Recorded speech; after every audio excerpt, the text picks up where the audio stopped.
this video is going to contain some explicit language. I'm sorry. So progress accordingly.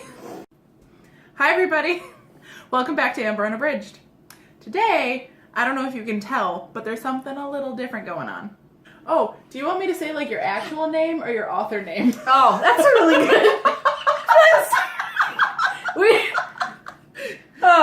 We planned for this really well. As you can tell, I have my friend Grace here right now, who you may or may not, and probably don't actually know as G.L. Stiles, the author of the first two books in the True Mate series. That's me. I did the thing. Shall I show them now? Yeah. Let's. We have visual aids. Let's bust these babies out here. All right, now. For anyone who's already read them and ordered the hard copy, this will not come as a surprise to you, but, for everyone else. Unfortunately, preface, I am a first-time self-publisher, so, I just figured out how to do it, and I didn't know how to do it, and it looks real dumb. Here's the first one. I can't change it, by the way. I tried to go back and change it. I was telling Amber earlier. I tried to go back and fix it, the hard copy of this. They won't let me. They won't let me make it smaller or look like a real book that real people buy. Here's what it is. Here's the slightly more normal human-looking book. Yeah, this is the second one, P.S. Also, just for the record, I like this one more than the first one. You can disagree. I don't really care. Just buy it and read it. And I like both. I bought the ebooks, so I didn't know that they were printed all funky. Because then you crack open... And it's like triple spaced. It's like so big. It's like what old people have to get at the library so that they can see the letters and shit. Properly. Or new readers, 5-year-olds who are trying to follow the words and they need the space so that they can. Ooh, I moved the whole table. Also, don't let 5-year-olds read this. This is not reading for children. I say fuck a lot. I don't know if I can say it on this. I apologize if I can't, but the F word comes up frequently amongst a lot of other fun, colorful words. It's worth mentioning that this is mature content for questionably mature audiences. Everyone who bought my book, I love you. You are the best. Hearts to all of you. I don't know if you can tell, but she's pretty awesome. Yeah, books. That's a thing, books. right? And you wrote 2 of them. I did that thing. I wrote 2 of them, and they're published now. Yeah. So, When did you release the first one, and when did you release the second one? The first one came out in February of 2017. I've been working on the book for, I don't know, probably the year before that. It took... Nice. Thank you. It took about 6 months to write it, 6 months to edit it, give or take. All right. And I didn't tell anyone that I was doing it either. This was a total mystery to everyone. Most of my friends and family knew I was working on a different manuscript and had been for a couple years. Okay. Since I moved to Milwaukee, basically, I was working on this one book that I haven't published. It's not one of the ones I publish. So, I put that aside and I wanted to investigate how self-publishing works as a potential avenue to just dump this novel in Amazon and let them figure it out and take care of it. So I wrote a whole different book, basically, and that was... As an experiment for self-publishing? Yeah. Oh! I wrote a whole different book to experiment with self-publishing. Just for shits and giggles? Basically, yeah. You're like, I'm just gonna write this horseshit book, whatever, I don't care about it. Yeah, basically. I wasn't even gonna put my real name on it. I was gonna come up with a whole different made-up name. To publish these under, because also I had intended there to be a lot more sex. I know people are mad that there was not much sex in either of them. In fact, hardly any. I'm sorry. Yeah, no, it's basically going to be smut, because smut sells on Amazon. Self-publishing smut sells like nuts. Oh, yeah. So, that's basically what I was going to do. I was going to just write a bunch of smut, and I was going to put a different name on it, and I was just going to use that as, a vehicle to figure out how to do the thing. And then halfway through, I realized that Matt is me, and I fell in love with everyone in the cast. I loved him, and I loved Teddy, and I loved their family, and I loved the friend, Amber. Yeah. Okay, I actually was wondering about that. Yeah, no. Is that me? That's you. I mean, she doesn't really look much like you. Which is why I was confused. I know, right? Yeah. There's a whole backstory to this series. Oh my god! But I just regurgitated the story, fell in love with it halfway, decided to put my real name on it and make it an actual story, which unfortunately, since that one, the first one mostly took place while they were in high school, involved no smut. because that would be weird. I realize that they're all 18, at least the 2 characters primarily involved are 18, but like, no thanks, I didn't want to deal with that. Right, but also, there's a lot of promise for smut, which also sells. Yes, lots of promise for a lot of smut. This keeps happening. This keeps happening. It's the tie, because I tied. What a bitch. It's been fucking with me all day. All day. So. Oh my God, where were we? I don't know! That was such a long journey. For the record, in case she doesn't cut this out, we had to re-up. I had to get a less a bitch of a glass. I like kind of getting, like, sucked into, like, stories like this. I mean, as long as it's not, like, 20 volumes long, but, like, a trilogy, it is a trilogy, right? It's a trilogy, Yeah. So, like, a trilogy, I'm totally down for it. Especially because, like, they're not actually that long. They aren't. They like, seem much longer because I don't know how to space things. Yeah, they, like, past the second, that one right there. Yeah. So, like, this one, it's like, you're like, okay, regular size, and it's like, damn. But it's not damn. It's like, alright. And it's like, oh, she doesn't know how to do anything. And I didn't, like, she brought these over today. This is the first time I'm seeing physical copies of either of the books, because I bought the ebooks. So I did not know how dumb they looked in real life. They look kind of dumb. I will say, the one thing that does not look dumb is the cover of this one, which was created by my very good friend, Danny Zerba. She works in screen printing, although it's mostly like for t-shirts and uniforms and stuff like that. But she's been moonlighting in graphic design as a result of that. So I found her a picture off the interwebs of chains breaking. I literally Googled chains breaking. And she came up with this for me. So okay, so the first one is chains. First one is chains with a slight break at the bottom. There's a lot of very heavy-handed symbolism going on. Oh, okay. So what is the third one gonna be? Well, y'all just gonna have to wait and find out. I will admit this up front. I know a lot of people were upset about the cliffhanger at the end of the first book, and I agree with you. That was a mistake on my part. I'm a first-time published author. I'm mea culpa on that one. I was okay because I could buy the second one right away. For anyone who I'm a terrible friend. I didn't read the book until the second one was out. That's what you do, man. That's what you do. Like, as soon as I knew it was a thing, I think I waited like a month or two and I was like, I'm gonna buy this. And then I just waited a year to read it. And then I did. And then I was like, what the fuck? So then I bought the second one. And then I got to the end of that one. And I was like, what the fuck? Kind of what the fuck? No, you're not the only one who was mad about the fact that second book ended, where it did. Oh man, such a monster. Anyway, the first cliffhanger was a genuine accident. The second one was deliberate. The second one was better. Like, the second one is a good cliffhanger. The first one, it was like, if I didn't have the second one, I'd have, come over to your place and, been like, excuse me. And she knows where I live, too. I do know where she lives. I wouldn't have punched you in the face because I love you, but, I'd have gotten in your face a little bit and I'd be like, excuse the fuck out of me! At me, bitch. I'll fight you. Anyway, I won't fight her because I love her. We love each other. We do. Heads touch. We're really bad at this. That means we love each other. Oh my god. Anyway. I know how to show affection for other humans. Anyway. The first cliffhanger was an accident. I wanted it to be a frame story. It starts in the present, and then you go to the past, and then it ends in the present again. But then I realized that going back to the present was going to take a really long time. It was literally going to go directly back to where the first book picks up. And that whole intro, that first chapter, was way too long. But I didn't know where to cut it.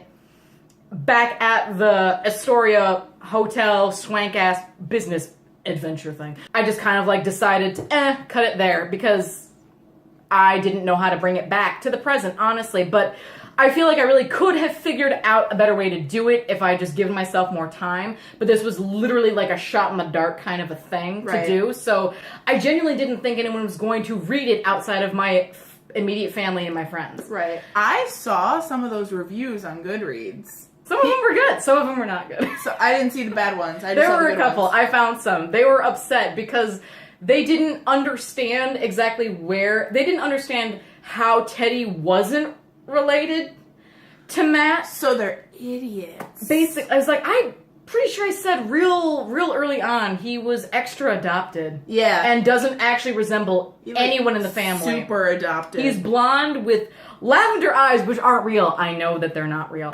But why not? I mean... Okay, so, like, speaking of, like, not actually being related, maybe we should talk about the plot. Sure. You got questions? Because I don't know where to start. Okay, so... maybe I'll just roll with it and you can fill in some of the blanks. Sure. But not too many, because we don't want to spoil it for potential readers. Yes. So we're following Matt. We're in his head. The first one starts off with, like, this, like, frame narrative that doesn't get framed in the first book.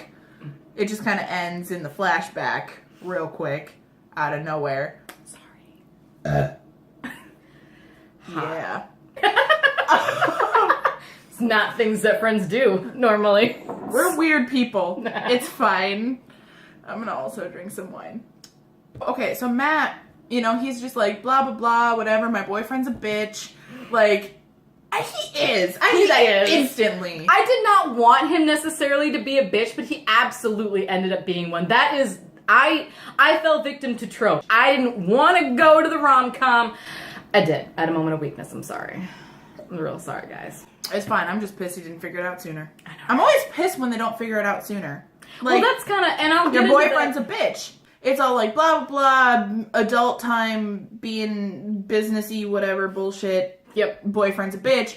And then it's like, oh shit, that's my brother who I'm in love with.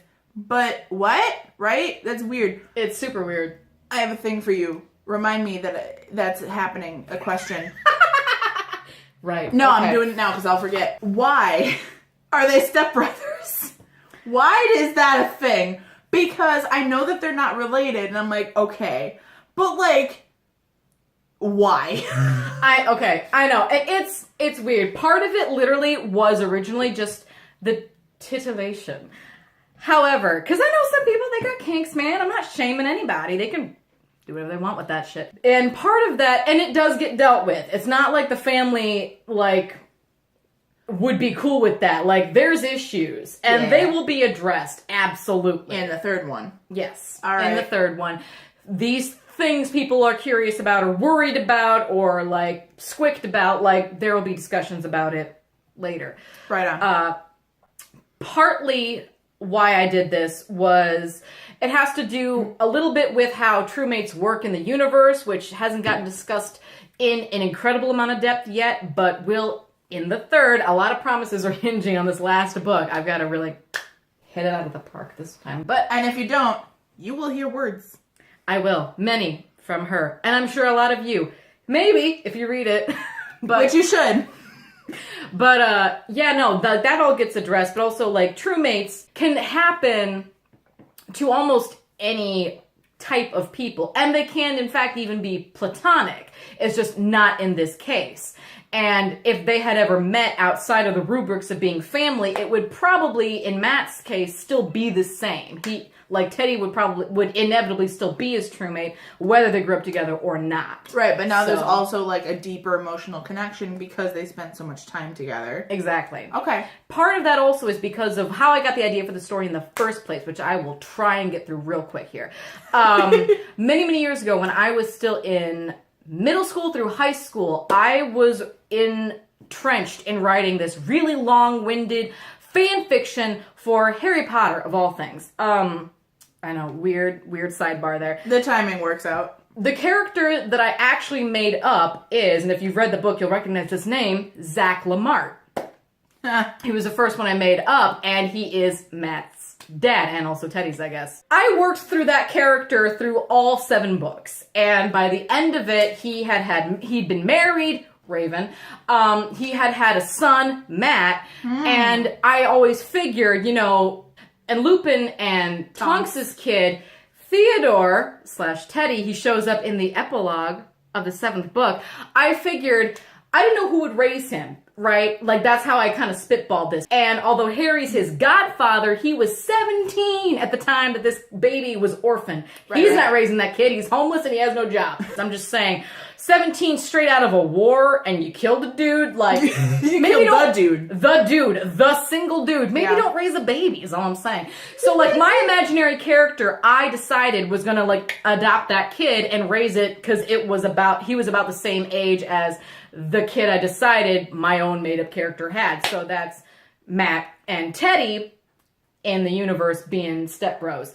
And then Lissy comes later. And so I just literally took that whole family unit, like Took out the Harry Potter. Yeah, divorced it from any ties to the fan fiction or the Harry Potter world and dropped it into this other bullshit universe that is ours, but I cleverly never mentioned where they live.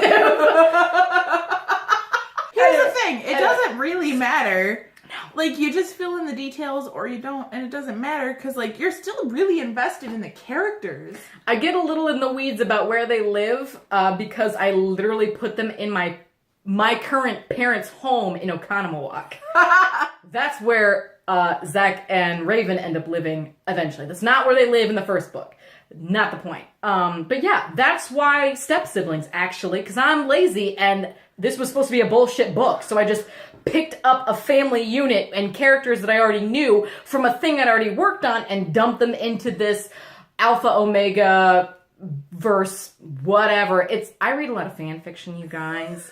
That's kind of where I got the idea for it. So, like, sorry, but not sorry. So, I don't read fan fiction. I never really have. To me, but you read a shit ton of real books. I read a shit ton of real books.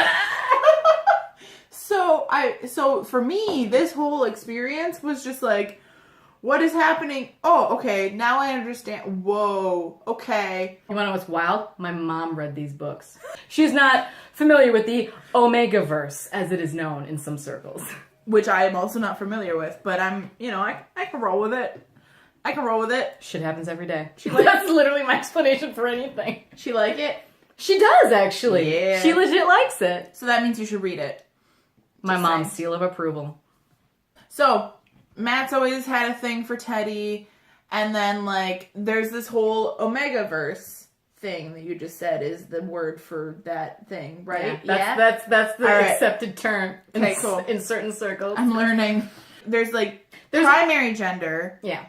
And then there's secondary gender, which is not, like, a change of gender. It's just, like, in addition to the way that you identify, you've also got this, like, hormonal kind of, like, receptor thing and gland situation and body situation going on. Mm-hmm. The Omega-verse is a thing that has existed in the fan fiction community for a long time, and it shows up in tons of different fandoms for different shows, books, movies, video games, etc.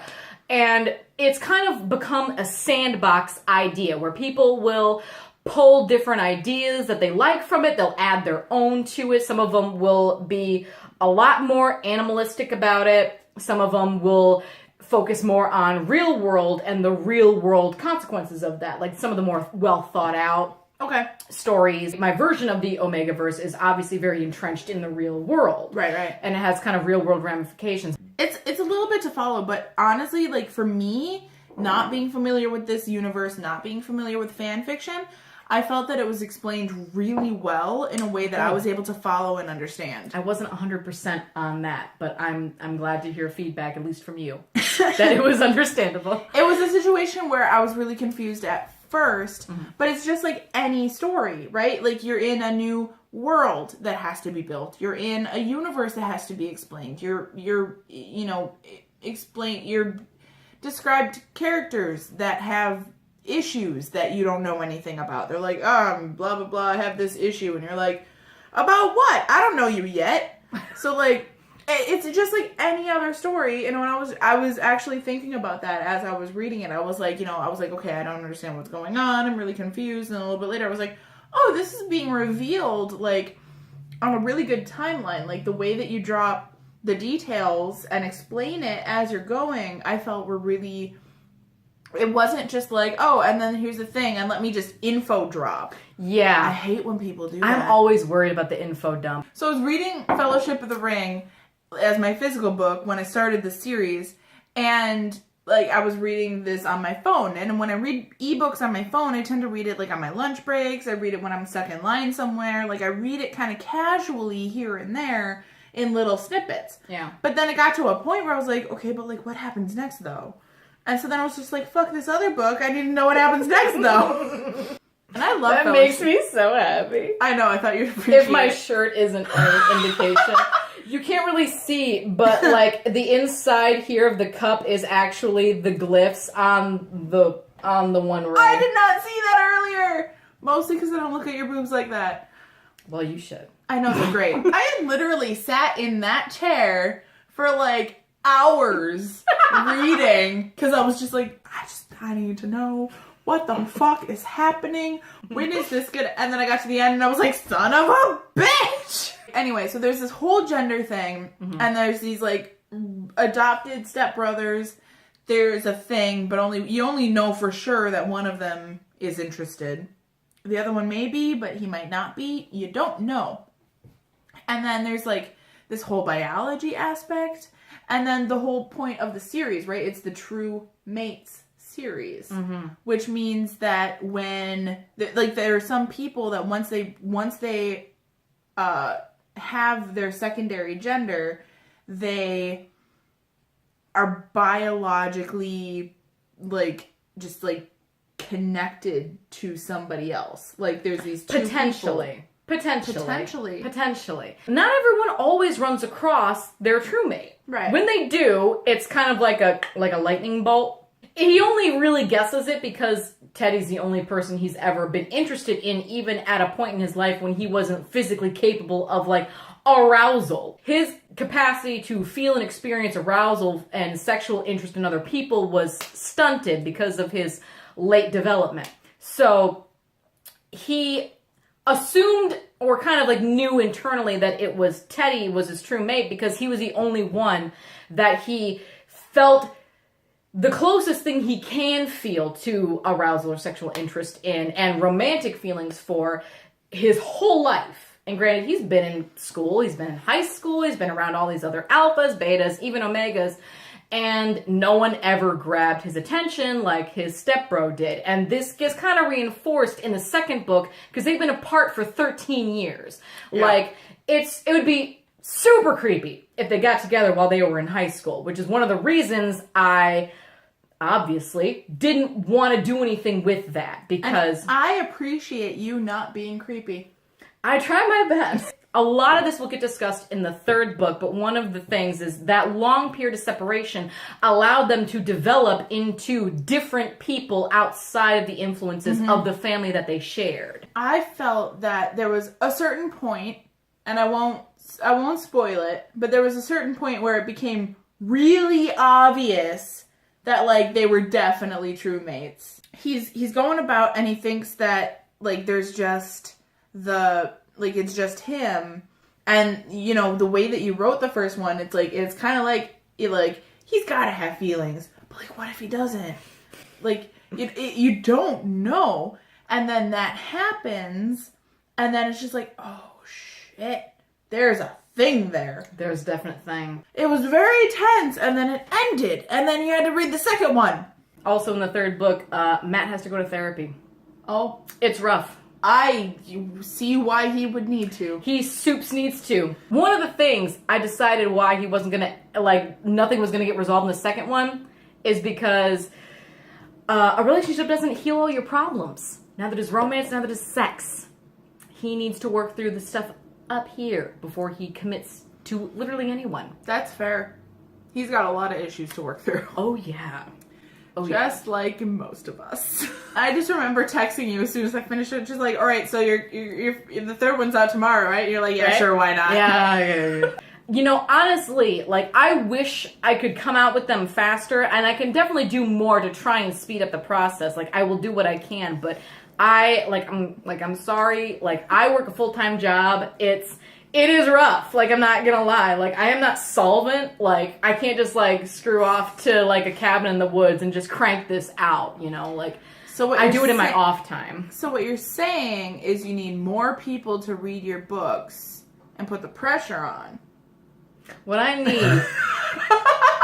need is a lot of money. So if you read her books, you buy them, you spend your money on her, like, that's helping. If you have any other questions, feel free to comment below. She'll see them. And if you're at all intrigued by this series, be sure to check it out. I'll leave the information with the links to your books and her author page in the description below as well.